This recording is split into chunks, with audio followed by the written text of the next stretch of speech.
প্রিয় দর্শক, আসসালামু আলাইকুম।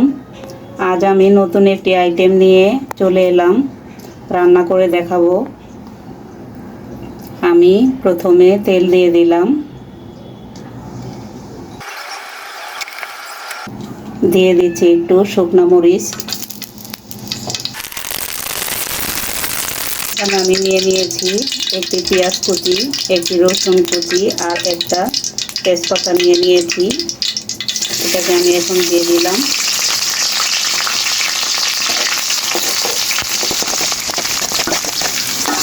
এটাকে আমি একটু ভাজা ভাজা করে নিব। দেখুন, আমি চুলায় একটি পাতিল বসিয়ে দিয়েছি। এখানে আমার বুটগুলো সিদ্ধ হয়ে গিয়েছে, এই দেখুন। এখন আমি তেল দিয়ে দিচ্ছি, দিয়ে দিব কুচি করা পেঁয়াজ, দিয়ে দিলাম এই শুকনা মরিচ,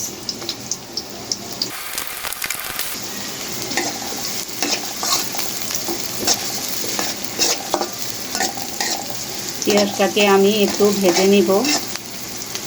এখন পেঁয়াজটা ভাজা হয়ে গিয়েছে, এখন আমি একটু পানি দিয়ে দিচ্ছি। এখানে আমি আদা রসুন দিয়ে দিলাম 2 চা চামচ,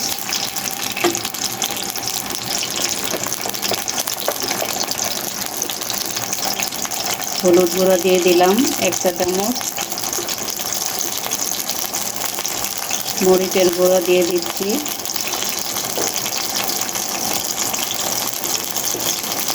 1.5 চা চামচ। এখন আমি এই মশলাটাকে একটু কষিয়ে নিব। দেখুন, আমার মশলাটা কষানো হয়ে গিয়েছে। এখন আমি বুটগুলো দিয়ে দিচ্ছি।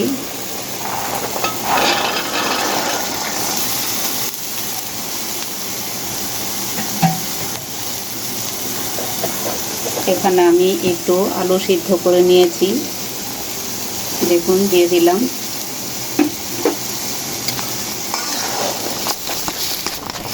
ঝালটা আপনাদের পছন্দ মতো দিয়ে নেবেন। আমি একটু বেশি ঝাল দিয়েছি।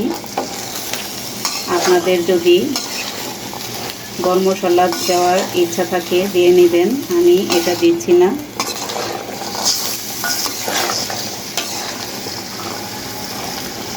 আমি একটু আলুগুলো একটু ভেঙে ভেঙে দিচ্ছি,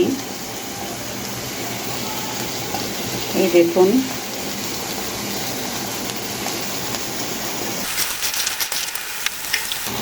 দিয়ে দিচ্ছি স্বাদ মতো লবণ। এখানে আমি এখন একটু পানি দিয়ে দেব, এই দেখুন। অল্প করে পানি দিব, কারণ সব কিছু সিদ্ধ করা, তাই। এখন আমি এটাকে ভাজা ভাজা করে নিব।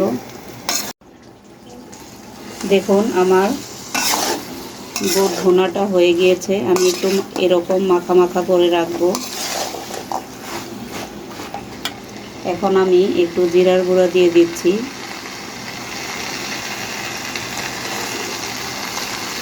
দিয়ে দিচ্ছি একটু পাঁচফোড়ন গুঁড়া। এটা আপনাদের ইচ্ছা মতো দিবেন, শুধু জিরার গুঁড়া দিলেও হয়ে যাবে।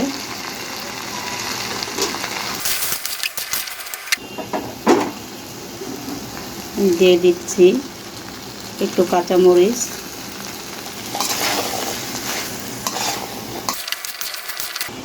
ঠিক এরকম থাকবে। এখন আমি চুলাটা অফ করে দিলাম।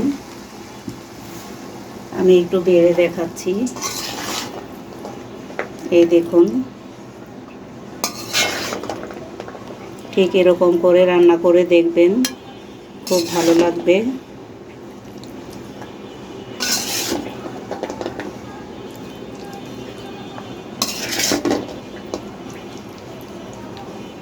আমার রান্নাগুলো যদি ভালো লেগে থাকে একটি লাইক দিবেন, কমেন্টস করবেন আর সাবস্ক্রাইব করে পাশেই থাকবেন। আল্লাহ হাফেজ।